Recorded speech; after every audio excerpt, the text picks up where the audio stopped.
పరిగెత్తడం చూసి భయం వేసింది, అందుకే నేను పరిగెత్తానని యువకుడు చెప్తున్నాడట. అదే బిల్డింగ్లో ఉన్నటువంటి మిగతా వాళ్ళని విచారిస్తే ఆ యువతి వాళ్ళ తల్లి రీసెంట్గానే ఇక్కడికి వచ్చారట, 1 month అవుతుందట. అయితే ఆ యువతి ఎప్పుడు ఎవరితో పెద్దగా మాట్లాడలేదని, సైలెంట్గా ఉండేవారని ఆ యువతి వాళ్ళ తల్లి, సో వాళ్ళకి పెద్దగా డీటెయిల్స్ ఏమీ తెలియదని చుట్టుపక్కల వాళ్ళు చెప్తున్నారు. మరోవైపు తన తల్లిని డీటెయిల్స్ అడిగితే తనకేవో పిచ్చి పిచ్చి కలలు వస్తున్నాయని, ఎవరో పిలుస్తున్నట్లుగా ఉంది, మనసంతా ఏదో గందరగోళంగా ఉందని తల్లికి గతంలో చెప్పిందట. ఇప్పుడు ఈ కోణంలో పోలీసులు విచారణ చేస్తున్నారు. ఆ యువతికి అసలు ఏమైంది? అప్పటి వరకు బాగానే ఉన్న యువతి కేవలం అలా కలలు రావడంతోనే అలా దుస్తులు లేకుండా నగ్నంగా వీధుల వెంట పరిగెత్తిందా? పరిగెత్తుకుంటూ వెళ్ళి ఆ గుళ్ళో ఉన్న అమ్మవారి విగ్రహాన్ని, చీరని తీసుకొని అక్కడి నుంచి వెళ్ళి తన ప్రాణాలు అలా తీసుకుందా? అసలు ఏం జరిగింది? It is looking very strange. ఎవరికి అర్థం కావడం లేదు. మానసికంగా ఏదైనా సమస్య ఉందా అంటే లేదు, పెద్దగా అలాంటి కంప్లైంట్స్ ఏమీ లేవు, వినిపించలేదు. ఇప్పటికీ కొంతమంది అనుమానాల ప్రకారం ఆ యువతికి ఏవో రకరకాల కళలు వస్తున్నాయి. మనం కొన్ని స్పెషల్ కేసెస్లో కానీ మూవీస్లో కానీ వింటూ ఉంటాం కదా, ఏవో కళలు వస్తున్నాయి, ఎవరో పిలుస్తున్నట్లుంది అని, some kind of negative force ఏదో పనిచేస్తుందని, ఇలాంటి ఇప్పుడు వాదనలు కొన్ని వినిపిస్తున్నాయి. తన తల్లి చెప్తున్న మాటలు కూడా అలాగే ఉన్నాయి. తనకేవో కళలు వస్తున్నాయని చెప్పేదని, షీ వాజ్ నాట్ పీస్ఫుల్ అని చెప్పి చాలా సందర్భాల్లో చెప్పిందంటూ ఆ తల్లి చెప్తుంది. అండ్ ఎస్పెషల్లీ ఆ ఇంట్లోకి వచ్చిన తర్వాత మాత్రమే అలా ఉందని చెప్పిందట. కానీ మిగతా ఆ ఇంట్లో రిమైనింగ్ ఫ్లోర్స్లో ఉన్న వాళ్ళని అడిగితేనేమో మాకంతా బాగానే ఉందని చెప్తున్నారు. సో నిర్మల జాయిన్ అవుతున్నారు, మా ప్రతినిధి నిర్మలని అడిగి డీటెయిల్స్ తెలుసుకుందాం. నిర్మల, ఇప్పుడు తల్లిని విచారించారు పోలీసులు, కలలు వచ్చాయని చెప్పి ఆ తల్లి చెప్తుందట ఆ కూతురికి. మరి ఇంకా ఏమేమి డీటెయిల్స్ తెలుస్తున్నాయి? ఆ యువతికి గతంలో ఏదైనా రికార్డ్స్ ఉన్నాయా? అంటే మానసికమైన సమస్యలు కానీ, లేదంటే ఇలాంటి నమ్మకాలకు సంబంధించి గతంలో ఏవైనా ప్రాక్టీసెస్ కానీ ఇలాంటివి ఏవైనా డీటెయిల్స్ తెలుస్తున్నాయా మనకి? ఎస్ నన్ను, ఈ పిర్జాదిగూడలో చోటు చేసుకున్నటువంటి ఈ ఘటన మాత్రము ఇప్పుడు పిర్జాదిగూడ ప్రాంతం అంతా కూడా ఒక ఆందోళనకరంగా మారింది అని కూడా చెప్పుకోవచ్చు. ఎందుకంటే అక్కడ ఉన్న ప్రజలంతా కూడా కొంచెం భయభ్రాంతులకే గురవుతున్నారు అని కూడా తెలుస్తూ ఉంది. ఎందుకంటే తను ఒక అర్ధరాత్రి 2 గంటల సమయంలో నగ్నంగా కూడా పరుగులు తీయడం అనేది కలకలం రేపుతున్న విషయం అని కూడా చెప్పుకోవచ్చు. అదే సమయంలో కూడా తన కన్న తల్లిని రూమ్ లోనే పెట్టి తను బయట నుంచి లాక్ చేసి అలా ఇంట్లోనే తన వస్త్రాలన్నీ కూడా తీసేసి నగ్నంగా బయటికి పరుగులు తీయడం అనేది ఇప్పుడు అందరినీ కూడా ఆశ్చర్యానికి గురి చేస్తున్న విషయం అని కూడా చెప్పుకోవచ్చు. ఎందుకంటే ఇప్పటి వరకు కూడా పోలీసులు చెప్పిన విషయము కూడా, అటు ప్రజలు కూడా మాట్లాడుతున్న మాట ఏంటంటే, ఎంత మతి స్థిమితమో తప్పినప్పటికీ కూడా అలా వస్త్రాలు ఊడతీసుకొని తల్లిని ఇంట్లో పెట్టి లాక్ చేసి బయటికి పరుగులు తీయరు కదా.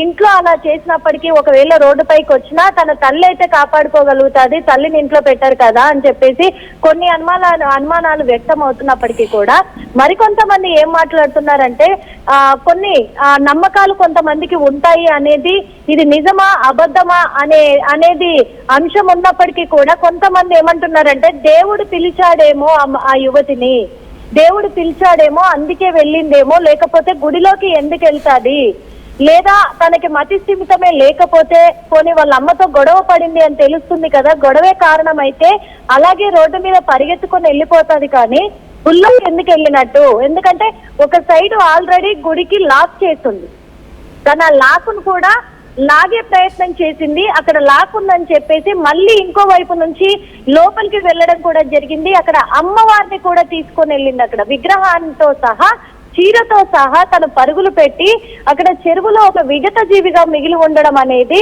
ఇది ఏంటి మాయ, అసలు ఏం జరిగి ఉంటుంది అంటే ఇక్కడ దేవుడే పిలిచాడా తనని అనే నేపథ్యంలో కొంతమంది మాట్లాడుతున్న మాట.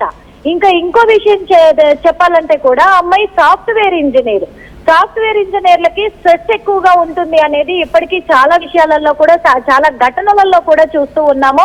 సాఫ్ట్వేర్ ఎంప్లాయీస్ బలవన్మరణానికి పాల్పడము, అలాగే వాళ్ళు స్ట్రెస్ తోటి చాలా ఇబ్బందులు పడడము, మానసికంగా కూడా ఒత్తిడి పెరిగిపోయి ఒక మెంటల్లీ హ్యాండిక్యాప్డ్ గా మారిన వాళ్ళని కూడా చాలా మందిని చూసాము. కాబట్టి ఆ అమ్మాయి ఏమన్నా సాఫ్ట్వేర్ ఇంజనీర్ కాబట్టి అలా మానసిక ఒత్తిడికి ఏమైనా గురైపోయి ఇలా బిహేవ్ చేసిందా అనే కోణంలో కూడా మరి పోలీసులు అయితే దర్యాప్తు కొనసాగిస్తున్నారు. ఇంకొకటి ఆ అమ్మాయి మొబైల్ డేటాని కూడా పరిశీలించే ప్రయత్నం చేస్తూ ఉన్నారు. ఇంకొక విషయం ఏంటంటే ఒక 2-3 రోజులుగా కూడా తల్లి కూతుర్లకు గొడవ అవుతుంది అనేది కూడా తెలుస్తూ ఉంది. ఆ గొడవకి కారణం ఏంటి అనేది ఇప్పటి వరకు పోలీసులు బయట పెట్టలేదు. వీళ్ళు తల్లి కూతుర్లు కూడా విజయనగరానికి సంబంధించిన వాళ్ళు. విజయనగరం నుంచి ఒక నెల రోజుల క్రితం ఇక్కడికి రావడం జరిగింది. ఆ నెల రోజుల్లోనే కూడా 15 రోజులు షాద్నగర్ లో రూమ్ తీసుకొని ఉన్నట్టుగా కూడా పోలీసులు గుర్తించారు. ఆ తర్వాత ఇక్కడికి వచ్చారు. ఇక్కడ ఉండేది కూడా ఎలా అంటే ఇప్పుడు హాస్టల్లో ఒక ప్యాకేజ్ మీద ఎలాగైతే ఇస్తారో రూము అంటే ఫుడ్ అకామిడేషన్ మొత్తం కూడా ప్యాకేజ్ లో ఇస్తారో అలా రూమ్ కూడా ఒక యాప్ లో బుక్ చేసుకున్నారట ఈ తల్లి కూతుర్లు. అదేంటి అనేది తెలియట్లేదు. అలా వచ్చి ఉన్న వాళ్ళు 2-3 రోజులుగా అసలు వీళ్ళకు ఏ విషయంలో గొడవ అవుతుంది, దేనికి అవుతుంది, అసలు ఆ గొడవకు కారణం ఏంటి అనే విషయాన్ని పోలీసులు ఛేదించే అంశంగా కూడా వెళ్తూ ఉన్నారు. ఆ తర్వాత అదే రోజు నైట్ కూడా తల్లి కూతుర్లకు గొడవైన క్షణంలో మరి తల్లిని రూమ్ లోనే పెట్టింది కదా, ఆ ముందు పరిగెత్తిన అతను ఎవరైతే ఉన్నారో తన మీద కూడా ఆయన పోలీసులు అనుమానాలు వ్యక్తం చేసి తనని అదుపులోకి తీసుకొని విచారించడం కూడా జరిగిన ఏడల తను చెప్పింది కూడా తను అలా పరిగెత్తుకొని వచ్చేసరికి ఒక్కసారిగా అర్ధరాత్రి చాలా భయం వేసి నేను పరిగెత్తుకొని వెళ్ళాను అని చెప్పేసి తను చెప్పుకొచ్చాడు. తనకు ఎటువంటి సంబంధం లేదు అనేది కూడా తెలుస్తూ ఉంది. కానీ ఇక్కడ ఈ యువతి చేసిన ఈ ఘటన మాత్రము చాలా వింతగా అనిపిస్తూ భయాందోళనకు గురి చేస్తుంది స్థానికులనే అంశం పట్ల కూడా పోలీసులకు అంతు చిక్కని కేసుగా మారిందనేది కూడా తెలుస్తూ ఉంది. అందుకు పోలీసులకు ఇది ఒక పరీక్షగా మారిపోయి వాళ్ళు ఈ కేసును ఎలాగైనా దర్యాప్తు కొనసాగించి ఛేదించాలి అనే ఒక పట్టుదలతోటి పోలీసులు కూడా ముందుకు దిగినట్టుగా తెలుస్తూ ఉంది. నందు. Yeah right, thank you Nirmala, thanks for the details. మొత్తం మీద ఈ కేసు చాలా డౌట్స్ని రైజ్ చేస్తుంది. అండ్ మరొక ముఖ్యమైన విషయం ఏంటంటే ఆ ఇంట్లో ఆ బిల్డింగ్లో ఉండే వాళ్ళని మిగతా వాళ్ళని విచారించినప్పుడు వాళ్ళ ఇంటి ముందు కొన్ని సందర్భాల్లో మిరపకాయలు నిమ్మకాయలు లాంటివి కనిపించాయి, పూజలు చేసినట్లుగా ఏవో కనిపించాయి అని చెప్తున్నారు.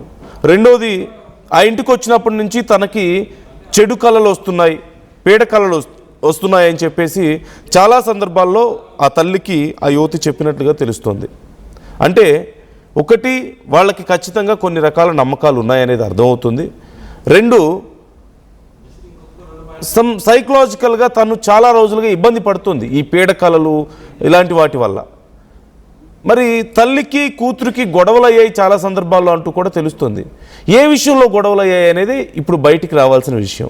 రెండోది ఒక యువకుడు పరిగెత్తుకుంటూ వెళ్ళాడు ముందు, అదిగో ఆ విజువల్లో కంటే ముందు మీకు కనిపిస్తుంది. ఆ విజువల్లో ఆ యువతి, I'm sorry to say this but it's very harsh, ఆ యువతి నగ్నంగా అక్కడ పరిగెత్తున్నటువంటి విజువల్ అది. మేము మీకు బ్లర్ చేసాం మొత్తం పూర్తిగా. అయితే అంతకుముందు పరిగెత్తుకుంటూ వెళ్ళిన యువకుడు ఎవరు అనేది ముందు అర్థం కాలేదు. చాలామందికి ఏదో జరిగింది, ఆ యువకుడు ఏదో చేశాడు అని చెప్పేసి అనుకున్నారు. కానీ వాళ్ళని ప్రశ్నిస్తే ఆ యువతి అలా దుస్తులు లేకుండా అంత నగ్నంగా ఆ టైంలో పరిగెత్తుకుంటూ వస్తుంటే నాకు భయం వేసింది. అది చూసి నేను పరిగెత్తానని చెప్పి ఆ యువకుడు చెప్పాడట.